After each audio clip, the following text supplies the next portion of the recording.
Wait, I need to go get my laptop because I have my notes. I had to write down notes because I knew I was gonna forget everything and I already forgot my laptop. Hey kids, welcome to the playground. I don't have class or work or nothing today, so I wanted to make a video about 8 things, I think.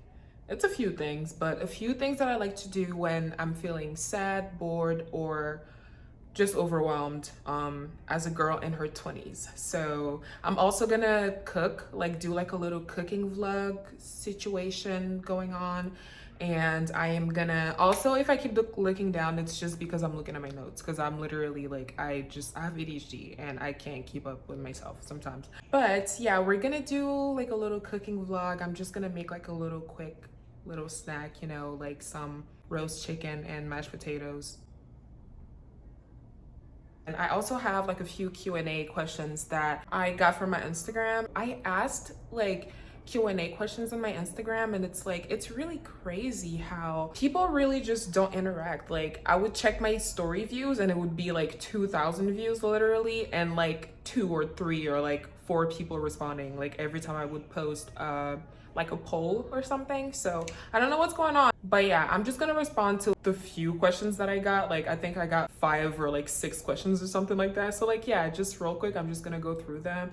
And yeah, I really can't wait to get into it. So I've never filmed like a cooking video before, so I didn't even check how I was gonna position myself, because it's really weird. Like I have a small kitchen. Well, it's not really small, but the way it's set up, it's like probably gonna be a little weird for me to find like a proper angle so like you can see what I'm doing and everything. But I counted and there's 8 elements on my list, like 8 things that I like to do when I'm feeling sad, bored, or overwhelmed. I'm kind of gonna go through them a bit randomly. Like I'm gonna talk about some now and then I'm gonna talk about the rest as I'm cooking, if that makes sense, because we have a long way to go. The first thing that I like to do when I'm feeling sad, bored, or overwhelmed is that I like to get ready. Like I like to get cute. Like I don't know about y'all, but there's something about waking up in the morning and getting dressed and getting ready and doing your hair or getting your nails done. Like I know that it doesn't really fix all of your issues, but it just has something so liberating about it. I also know that it's probably tied to the fact that in our society,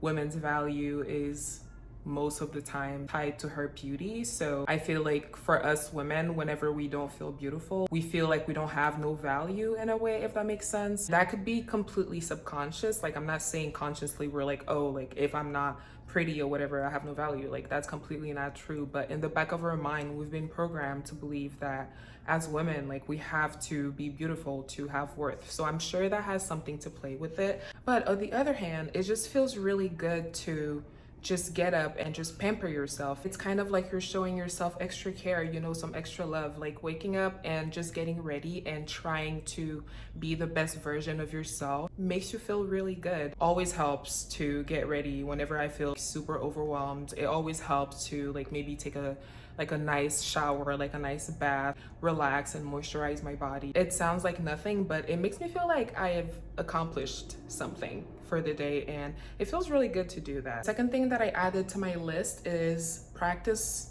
Okay, there's a fly that just keeps flying around and it's really annoying me right now. Practice gratitude and be intentional. So that could be like journaling, it could be like enjoying the sunrise or the sunset, going for a walk. Like for me, I live near the water, and every time I feel bored or sad, I just get up and I just walk near the water.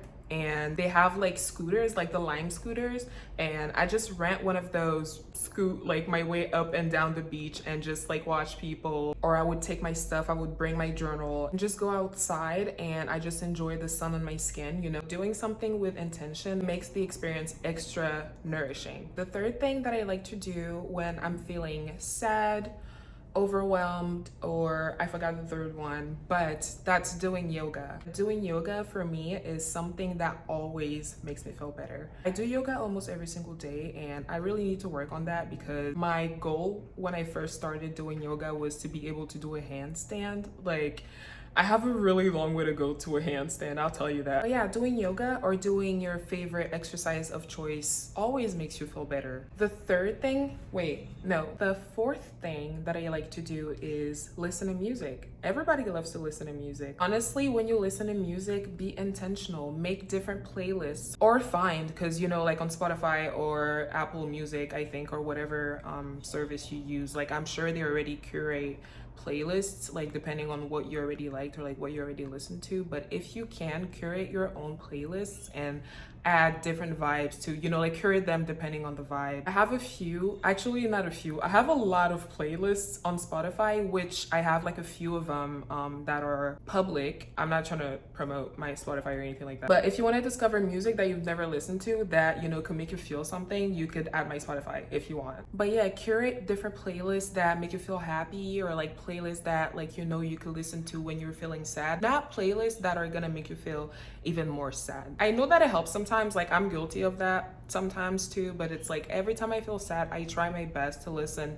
to playlists that I curated when I was at a time in my life that I was just happy, and you know, like a playlist full of music that brings me good memories. So yeah, listen to music, curate your own playlists, and enjoy. The fifth thing that I like to do when I'm feeling sad, bored, or overwhelmed is cooking, which we're about to do right now. Cooking for me is really therapeutic. Like I really enjoy trying different recipes that I've never tried before. I also really enjoy remaking the same recipes, like my favorite foods. I also really love hosting and having people over, which I haven't done in a really long time because I moved to like a town that's really far from all my friends. So, but yeah, cooking is something that I wish that I could do a little more of, especially baking. Baking pastries and stuff like that is something that I've really been wanting to explore.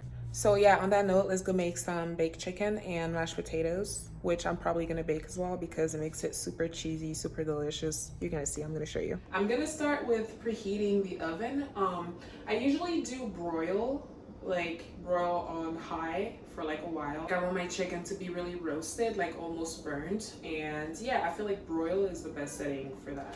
I'm just gonna do that.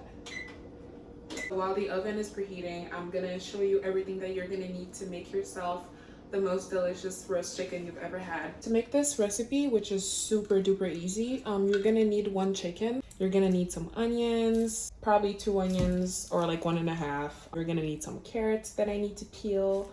You're also gonna need a bulb of garlic, not the whole thing, but I like adding a really good amount of garlic because nothing beats garlic. Also, you want to make sure you pat your chicken really dry if you want it to have like that crispy skin. You're gonna need some Parmesan, whatever kind of Parmesan you like. I personally like Copper Kettle, and this is for the mashed potatoes. This is not for the chicken. Of course, I have my potatoes, and I have a little bit of parsley. I also have some Maggi seasoning. I don't know if you know this, but if you don't, I can help you. I'm gonna need some salt, some black peppercorns, some garlic powder, also some butter, probably like 2 tablespoons or like 3 tablespoons max, because I use the butter for the chicken as well as the mashed potatoes. I'm gonna need some garlic powder, paprika, some onion powder, some Dijon mustard that I'm gonna use as a binder for the chicken, some heavy cream that I use for both the mashed potatoes and the chicken, and some sunflower seed oil or whatever oil you have. This is really hard because I'm trying to get both the shot and myself in the video. I don't know if it's okay if I'm out of shot. I think it's okay if I'm out of shot. It should be okay if I'm out of shot, right?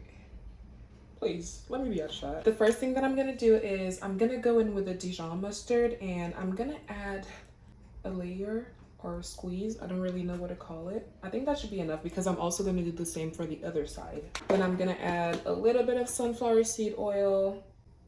Okay, that was a lot actually, so I'm not gonna add any more. Then I go in with some salt. Every time I season something, I go in with salt first just because it brings out the flavor of the food. I would put the other seasonings and like the other whatever, but trust me, salt by itself would bring out the best of all of your dishes. Then I go in with my Maggi seasoning, which I'm probably only going to use 1 just because I'm gonna put some salt in the back, like on the other side of the chicken as well.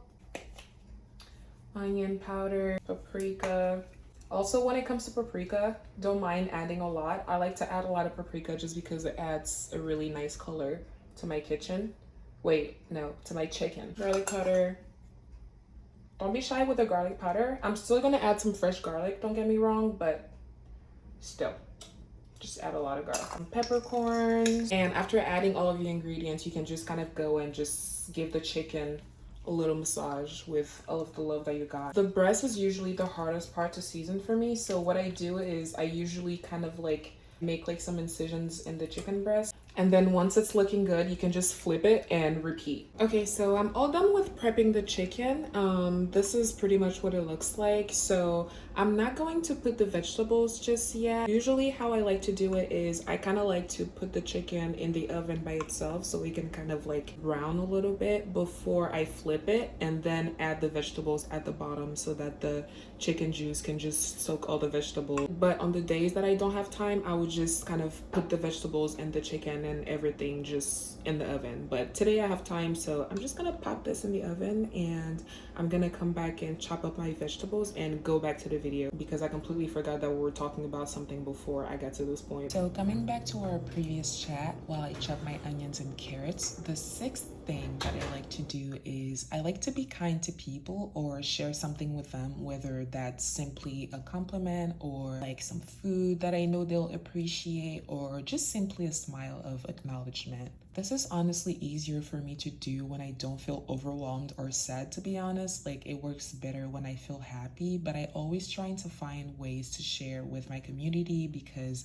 nothing beats the feeling of spreading joy and good energy with strangers or friends. Sometimes I'm really shy about it, but most of the time the other person will reciprocate, and then I realize it really isn't that bad, and that encourages me to be even kinder to the next person, which to me is some of the best feelings in the world. Now back to our recipe. I'm adding a few cloves of garlic to my vegetables before putting everything back in the oven, and I also add some garlic to my potatoes before taking them to a boil until they're soft and tender, and then I mash the garlic and the potatoes together. Okay, so potatoes are going, chicken's looking pretty good. What I usually like to do is I usually like to baste the chicken in its own juice, and I add a few tablespoons of butter on top of the chicken, as well as some heavy whipping cream, and then I cover it with aluminum foil and keep it in the oven until the mashed potatoes are ready. So I'm just gonna baste this real quick. It smells really good. I really wish you could smell it. Also, if you're not familiar with the language that I'm using, basting means pretty much using the chicken juice and, I don't know, put it on the chicken, if that makes sense. A lot of people do it with steak. It makes the steak more juicy, like it makes the steak juicier. So yeah, I pretty much use the same technique for my chicken until I'm pretty much satisfied, and then I go in with the butter. I'm going to add those 2 tablespoons of butter. I just add it like on top, so I'd usually do this. Okay, this is getting a little stubborn here. Okay. This and this. I think this should be enough. Yeah, I think this is perfect. And then I go in with a little bit of heavy cream in the corners. Mix, mix. The butter has already started melting, but I'm gonna cover this and then I'm just gonna leave it in the oven until I'm ready to make the mashed potatoes. So coming back to our main topic, the seventh thing that I like to do when I feel sad, bored, or overwhelmed is enjoying a hobby that doesn't involve making money or trying things that you've never done before. I feel like for a lot of people, especially creatives, it's really hard to have a hobby that does not involve you making money because most of the time your hobby is your job. That's really cool when you think about it, but it's really important to have a hobby that does not involve you making money or learning how to do something you've never done before. Like me personally, this year, my goal was to have an indoor garden and to learn how to swim. The indoor garden plan kind of failed just because I ended up having a fungus gnat infestation, and so I had to get rid of all my plants and like all of the soil in my apartment. And as far as swimming, I started taking the classes, but it's really scary. Like for me, it's been really hard to feel comfortable in the water. It's such a foreign feeling to me. Like, I don't know, I really don't like it. I crisp up every time I get in the water, like my instructor has just been like, yo, just relax. And I'm like, I'm trying to relax, but it's just, it feels really foreign to my body. So I'm kind of trying to take that slow on myself. But yeah, doing a hobby that does not involve you making any money or doing things that you've never done before can kind of give you a sense of control. The last thing on my list, so yeah, the last thing that I like to do when I feel bored, sad, or overwhelmed, I don't even know how many times I said that, but it's probably making Pinterest boards. It's probably one of my favorite ways to visualize what I want my life to look like, or my future life to look like, or to visualize the places that I want to go to, the things that I want to do. So yeah, whenever you have a little bit of time on your hand, don't hesitate to make a Pinterest board of whatever you would like, you know, the clothes that you would like to wear, the foods that you would like to eat. Yeah, it's just really fun and liberating to just post whatever you like, you know, without having the pressure that Instagram or whatever other social media gives you. So yeah, whenever you feel down or whenever you feel sad, you can just make a Pinterest board and just enjoy it. Get yourself a little bit of wine, get yourself a little bit of tea or whatever you like to drink, and get cozy and make a Pinterest board. I had to turn off my kitchen lights just because it's really causing my eyes to hurt, and honestly these lights are also causing my eyes to hurt. For my drink, I'm gonna need an orange. Well, I'm just gonna use the skin just for effect. I'm also gonna use pomegranate juice just because I kind of want to give it like an ombre moment, and the peach also for effect, but I'm gonna eat it. So, and I also have some wine and some sparkling cider that I'm gonna mix it up, you know, do like a little cocktail or whatever. I'm really aiming for like a spritz, so that's probably just what I'm gonna have to do. I think my hopes for an ombre moment have been shattered, but my drink still tastes really good, and I was mostly worried about not being able to taste the pomegranate, but I can still taste it, so that's totally fine. I already added 2 tablespoons of butter as well as some heavy cream to my mashed potatoes, and now I'm adding some chopped Swiss cheese, which I thought I ran out of, but glad I found some in my fridge. And then I'm adding my Parmigiano. When you think it's enough, just ignore the voice in your head and just add more Parmigiano. I then incorporate everything and add it to my baking dish. And once that's done, I'm going to top everything up with more Parmesan, and I'm gonna let it broil on high for 10 to 15 minutes. I feel like I overestimated my abilities to multitask because cooking and filming both together, that was really hard. I'm never doing that ever again. I'm getting really hungry. And my eyes are really fatigued from the light. I put the mashed potatoes in the oven, so they should be baking now, but I just wanted to go over the few Q&A questions that I have. The first question is, what is your biggest motivation in life?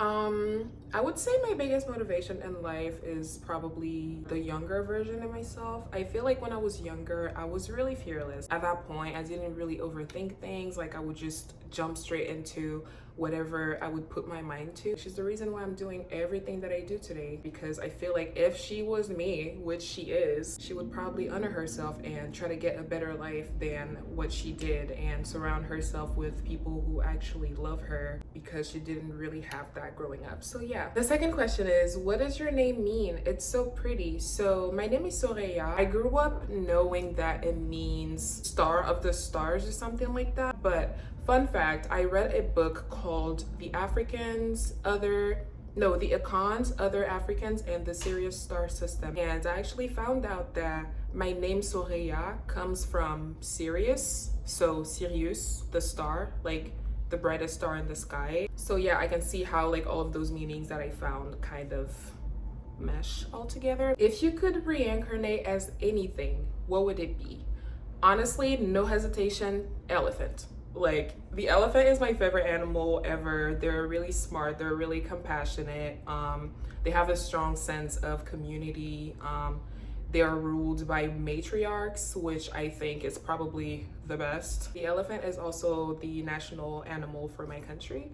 So yeah, I really love elephants. I would also probably say orca whales or killer whales. I don't really know why they're called killer whales, because obviously, if you go in their environment and abduct them and send them to SeaWorld or whatever, of course they're gonna become killers. But yeah, either the elephant or the orca whale. How do you incorporate being mindful in your morning slash daily routine. To be honest, I kind of plan my day ahead. Like the day before any day, I would try to plan it in a way that by the end of that day, I wouldn't feel bad about myself, if that makes sense. That could either be like journaling or doing yoga or going for a walk or something like that. So yeah, like it doesn't matter. Even if I do everything that's on my to-do list, if I didn't do something for myself, I feel bad at the end of the day because I'm like, yo, like I did all of those things and I didn't even do anything for myself, like anything for my own body, for my own spirit. So yeah, every time I plan my day, I try to incorporate.